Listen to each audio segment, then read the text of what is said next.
welcome back to the Thinking Progressive podcast. I'm your host, Ron Rivers, and in this episode, we're going to discuss how disabled people in the United States are denied access to our democracy. This episode was originally about 2.5 times the length as the final product that I'm going to talk to you about today. Before I published it, I connected with an activist I had met through a disability advocacy leadership training program called Link 20. It's sponsored by the Ruderman Foundation.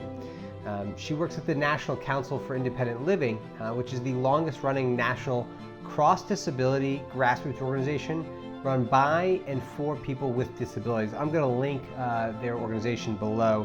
It is a fascinating website with a lot of information. And after reviewing my rough draft, I was given feedback that I had never really heard about my writing before. The density and content was difficult to read, and I was unintentionally creating an access barrier. In a sense, all of the good intentions in the world aren't going to matter if the people I'm advocating for can't access the material.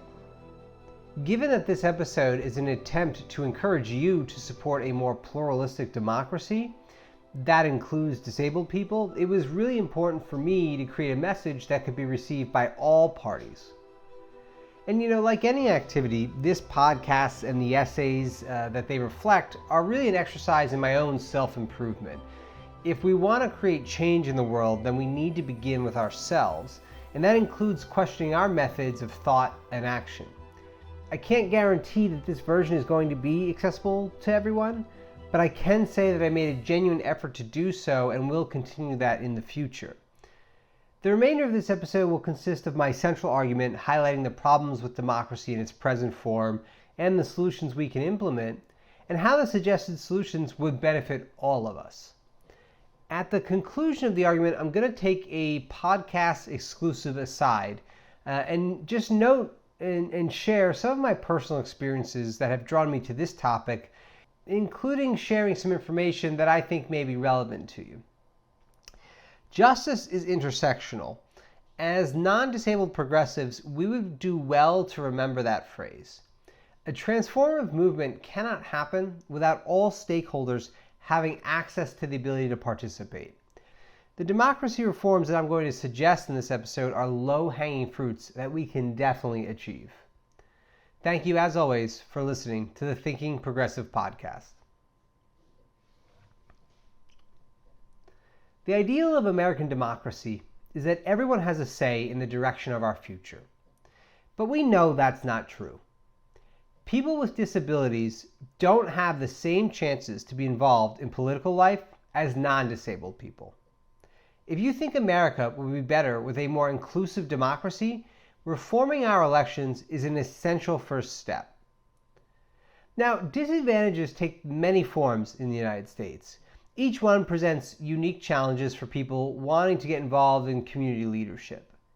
Today, running a political campaign is unnecessarily hard for people with disabilities.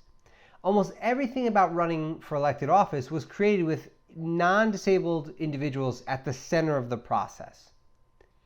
Building a just and equitable democratic society begins at our intersections. Exploring how we can improve access to democracy for disabled people creates pathways for others seeking to challenge and change the character of our institutions. Now, running a political campaign is a challenging but rewarding experience. If you've got good ideas and a passion for serving your community, you should run for office. One idea we can all get behind is making the process of running more fair and inclusive. Disabled people face a lot of challenges that non-disabled people do not, making running for office an incredibly unequal experience from the very start. Now, today's political campaigns are changing. More and more people are running and refusing corporate money.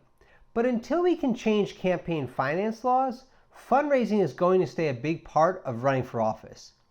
Disabled candidates may face more disadvantages while attempting to fundraise than non-disabled candidates. Some disabled candidates may rely on sources of support like supplemental security income, SSI, and Medicaid. Both programs center access to the programs around income and assets. And earning over $2,000 a month will result in a loss of benefits. This makes the risk of fundraising very difficult for someone receiving a fixed income. Others may have disabilities that may make talking on the phone hard, making raising money feel like an impossible hurdle. Every election in the United States, from school board to president, requires money. While money is used as a barrier to protect all corporate candidates, it's especially unfair to those candidates with disabilities. Now, money is typically used as a barrier to protect corporate candidates, but it is especially unfair to those with disabilities.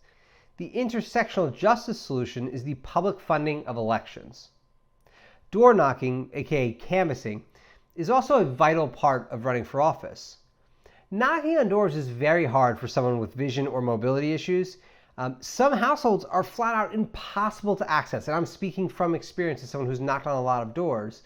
A disabled candidate lacks the same opportunity as a non-disabled candidate to connect face-to-face with voters. Disabled candidates face these barriers because political campaigning today is a minor evolution of the methods of the past. There's more tech, more money, and more corporations involved, but it's all evolved from an exclusive system. If we want an inclusive democracy, we need to redesign it from the ground up. It's the only way to break free of the past's control over the present. Disabled people deserve to have easy access to voting information at all levels of government. People with vision and hearing disabilities are more likely to be unable to learn about their candidate options. Services providing people with disabilities equal access, for example, like sign language interpreters and multi-format materials, are rarely available at campaign events. We also lack the information infrastructure for voters whose disabilities prevent them from attending external events. In many instances, especially at the state and local level, information is simply unavailable. In 2018, I was involved in a study on New Jersey's local elections, and we found that 77% of the candidates running for municipality office, which is mayor or below, had no information about their campaigns listed online. The solution to both of these issues is to expand the laws surrounding elections. It is undemocratic and discriminatory to deny voters total access to candidate information. One solution may be the implementation of a publicly owned candidate information platform. All candidates would be required to register on the platform and complete specific informational requirements. All citizens can access the platform content, which is available in video, in writing, in audio formats to ensure accessibility. We should partner this innovation with efforts to promote platform use, right? The programs could take the shape as mandatory civics classes in high schools, monthly training programs at the local community center, and digital training available to anyone. Investing time and resources into encouraging platform use really goes hand in hand with these inclusive projects. If we don't encourage the use of the platform and we invest in building it out, it's kind of useless. We need to make sure that people know about it as well. Another would be the public funding of elections, or at the very least, publicly funding election events. Both are a big step towards equalizing electoral opportunities. The removal of the fundraising aspect of political campaigning shifts the focus of the candidate to connect with the community and develop sound policies.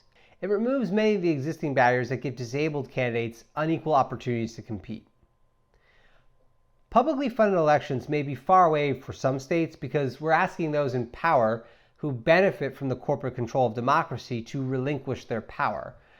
So it may be unlikely. But another option might be locally focused, publicly funded election events.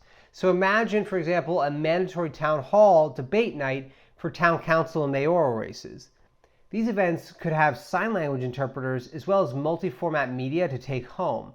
Issue-focused and nonpartisan, we rethink our local democratic process to focus on the ideas, a shift that equalizes access and betters the community. Candidates with disabilities are going to continue to face disadvantages during campaigning unless we are willing to rethink the electoral process.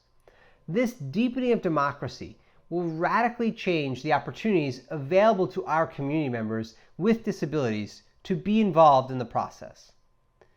The goal of opening up democratic access is to recognize the humanity and latent experimental potential contained in every person.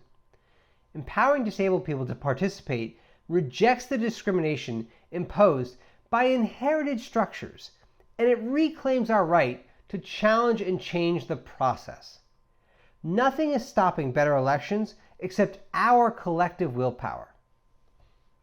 If you're disabled and interested in running for office, be sure to visit the National Council on Independent Living's website. I'm going to link it in the comments below. They have several guides and tools you can use to get started in the process. Please also feel free to touch base with me directly at Ron Rivers with an underscore, that's that line next to the plus sign usually, with any questions about the process you may have. Now, I want to spend a moment talking about some experiences I've had with people with disabilities. Until the past year, I never really had an opportunity to genuinely connect with someone with a disability. I knew people throughout in passing, but never to really have deep and meaningful conversations. My work on digital democracy in 2018 led me to receive an invitation to a Link 20 training seminar where I got to engage with disability advocates from around the United States. To say that I was impressed would be a total understatement. These individuals were doing incredible work in a variety of directions, overcoming stereotypes and barriers to achieve really incredible things. And I feel like I have to admit something that I'm not super comfortable sharing, but I share it with you because I imagine that I might not be alone in this experience. My lack of interaction with disabled people in my life led me to kind of a sort of indifference of their situation in the past. And it wasn't until I really had a chance to sit down with disabled leaders, hear their perspectives on a wide range of issues, and more importantly, get to know them as fellow human beings, that I really began to grasp the gravity of their power. Arguments like the one I made in this article aren't fluff. I'm very serious when I say that the barriers to democracy are causing us to lose out on some brilliant talent. Disabilities come in a lot of different forms. Some that are a result of birth lotteries, and others that are developed or caused over time. And in deepening our own empathy towards others in these circumstances, we expand ourselves. It's not about charity or pity or whatever default you may have. It's about the recognition of humanity. Today, our structures do not allow people with disabilities to fully express their humanity, and that's undemocratic. And that's why it has to change, and I hope you'll support deepening